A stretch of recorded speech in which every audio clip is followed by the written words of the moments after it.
Bienvenue, on est au cours numéro 4 encore, c'est le chapitre 2 dans vos notes de cours.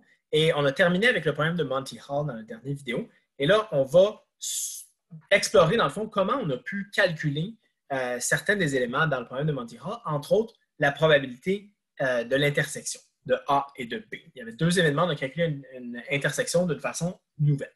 En réalité, je vous rappelle la probabilité qu'on a obtenue à la fin de la dernière section, c'est-à-dire la probabilité conditionnelle de A sachant B. Bien, comment on calculait ça? C'est qu'on disait B devient maintenant l'univers. Donc, on veut savoir c'est quoi la probabilité de A inter B divisé par la probabilité de B. Ça va nous donner la probabilité de A sachant B. Eh bien, de ça, c'est assez facile de voir comment on peut trouver une nouvelle façon de calculer la probabilité de A inter B, c'est-à-dire en l'isolant, en jaune. Donc, maintenant, c'est comme si ça devient un moyen alternatif de calculer la probabilité de A inter B si on connaît une probabilité conditionnelle. Donc, dans vos notes de cours, au milieu de la page 7, vous avez cette formule-là ici, qui est ce qu'on appelle la règle de multiplication. C'est-à-dire qu'on peut le faire à l'endroit, on peut le faire à l'envers, mais pour calculer la probabilité de A inter B, on peut soit faire probabilité de A fois probabilité de B sachant A, ou bien probabilité de B fois probabilité de A sachant B. Donc, dans un sens ou dans l'autre, dépendant comment elle nous est donnée. On va faire un exemple pour illustrer ça. L'exemple, c'est un exemple classique de probabilité conditionnelle avec des diagnostics en médecine. Donc, en médecine, on va souvent avoir des tests qui nous permettent de détecter si quelqu'un est diabétique ou pas, mais ce test-là, il n'est pas toujours bon. Donc, on va définir des événements après avoir lu ça ici. L'Association américaine du diabète estime que 5,9 % des Américains ont le diabète. Supposons qu'un laboratoire médical ait développé un test diagnostic pour le diabète qui est 98 % efficace pour les personnes qui ont la maladie et 95 % efficace pour les personnes qui ne l'ont pas. Si le laboratoire médical donne un test à une personne choisie au hasard, quelle est la probabilité que le diagnostic soit bon? Donc, on veut savoir la probabilité que le diagnostic soit bon, mais caché là-dedans, il y a plusieurs choses. Peut-être qu'il est diabétique, peut-être qu'il n'est pas diabétique. On va essayer de démêler tout ça avec un arbre qu'on appelle. Donc, avant de faire notre arbre, il faut définir nos événements. D, c'est diabétique. Ça, c'est la réalité. Diabétique, si tu as l'événement D, c'est que tu es diabétique. Bien, D', évidemment, dans ce cas-ci, ce n'est pas la D' parce qu'on est content, on n'est pas diabétique. Voilà, pas diabétique. De l'autre côté, il faut définir un autre événement. Alors, on va faire attention, on ne va pas toujours définir exactement les choses comme ça, mais dans ce cas-ci, parce qu'on voulait savoir c'est quoi la probabilité que le diagnostic soit bon, bien, on va appeler ça B, comme dans bon diag. Ton diagnostic est bon si tu as B. Et B', bien, ça va être mauvais ou pas bon diagnostic. Et donc là, je vais juste faire la liste des événements qu'on connaît dans un arbre et les probabilités associées. Donc ici, D versus D', on a ces probabilités-là, plain and simple, parce qu'on nous dit dans la première phrase, l'Association américaine de diabète estime que 5,9 % des Américains ont le diabète. Donc, mettons qu'on prend ça pour du cash. Ça ici, la probabilité de D, c'est 5,9 %, c'est-à-dire 0,059. Et donc, la probabilité de D', parce qu'ils sont complémentaires, c'est 1 moins ça, on avait vu ça. 1 moins ça, ça donne 0,94, 94 %. Et là, après ça, qu'est-ce qui se passe? Bien, c'est que tu prends le test, puis tu as différents outcomes qui peuvent se produire. Soit tu vas avoir un bon diagnostic ou un mauvais diagnostic dans les deux cas. Et là, je vais faire un parallèle avec la façon qu'on va dénoter les événements des fois dans des situations comme ça. C'est-à-dire que ici, un bon diagnostic dans le monde médical, c'est un diagnostic positif parce que ça veut dire que tu as bien détecté qu'il avait le diabète. Pas positif dans le sens de c'est bon, mais dans le sens de un test positif en médecine, ça veut dire que tu as bien la chose qu'on essayait de vérifier si tu avais. Négatif si tu ne l'as pas. Et dans ce cas-ci, un bon test pour quand tu n'as pas le diabète, ben, ça va être un test négatif.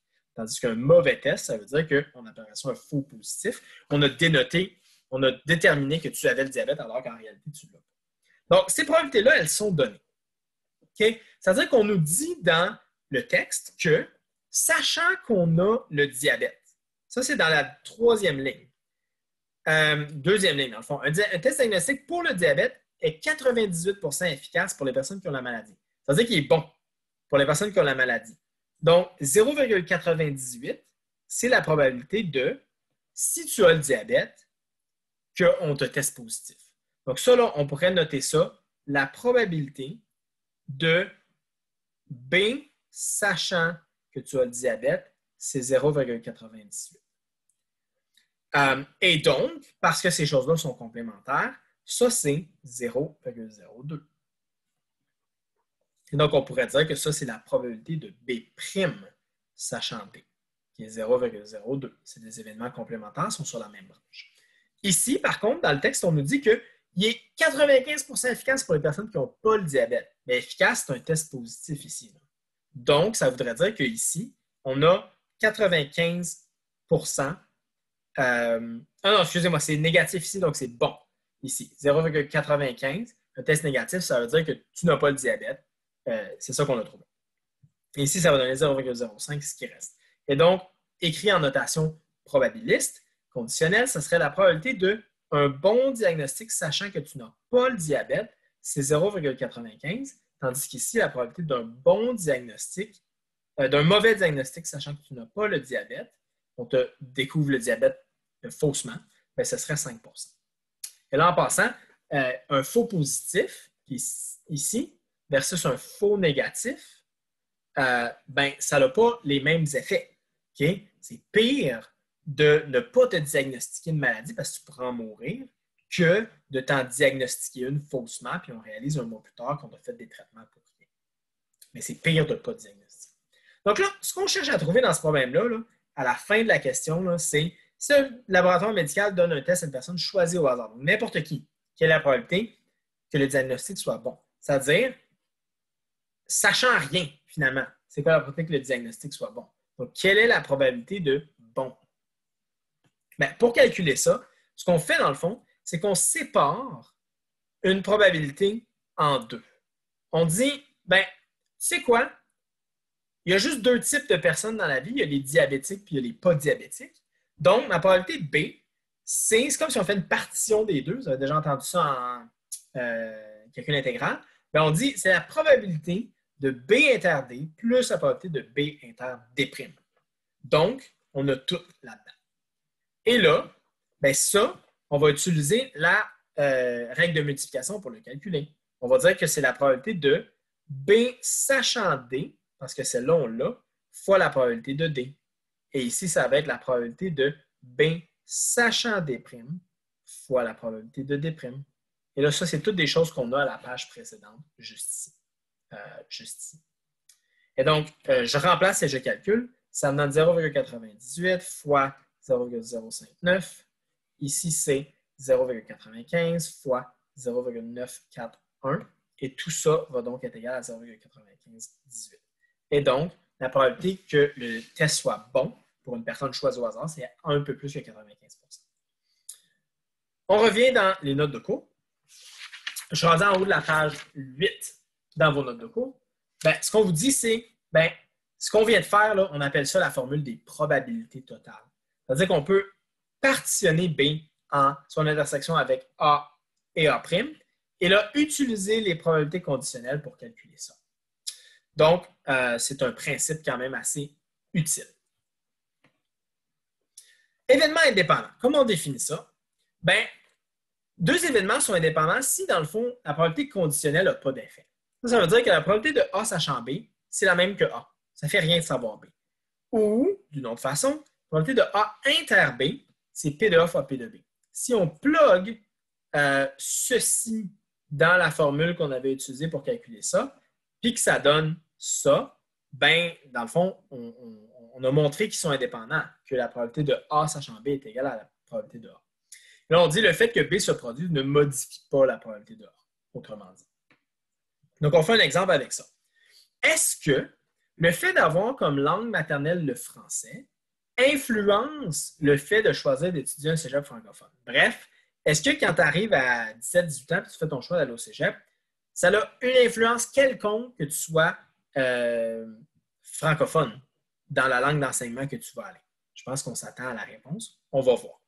Bien, la question, c'est, est-ce que la probabilité de Donc là, on parle de ça, c'était A, ça, c'était B, ça, c'était C, ça, c'était D, ça, c'était E.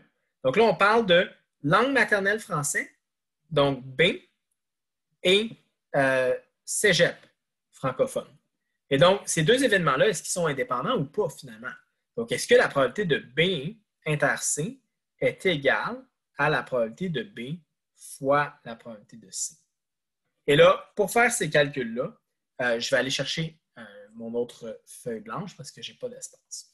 Donc, pour faire ces calculs-là, ce que je me demande, c'est probabilité de B inter-C est-elle égale à probabilité de B fois probabilité de C?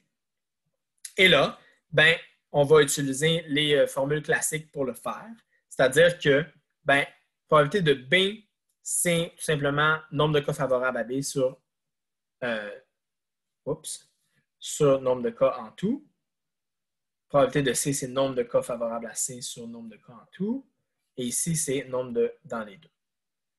On a pu le calculer de toutes sortes d'autres façons. Et donc, ça ici, c'est ceux qui sont à la fois francophones et dans un cégep français. Ben, eux, il y en a 14 500 qui sont dans les deux, divisé par le total qui est 40 000. Et ça, c'est égal, est-ce qu'on se demande? On se demande si c'est égal à nombre dans B, nombre dans un cégep français, il y en a 30 000, soit 40 000, et multiplier ça par le nombre dans C, c'est-à-dire le nombre de francophones. Il y en a 16 000 divisé par 40 000. Et ces chiffres-là sont clairement pas valides. Et donc, ça donne 0,3625 de ce côté-ci. Et ça, c'est pas égal à ce côté-ci qui est 0,3. Et donc, la réponse, c'est oui, ça influence. Est-ce que le fait d'avoir comme langue maternelle le français influence le fait de choisir d'étudier dans un cégep francophone? Oui, ça influence. Et là, ça ne dit pas ça influence dans quel sens. Right? Ça ne dit pas est-ce que les francophones vont plus au cégep en français ou moins qu'au secondaire. Ça n'a pas rapport avec ça. C'est juste est-ce que ça a un lien. Okay? Les événements ne sont pas indépendants, ils ont un lien. On va continuer dans la prochaine vidéo.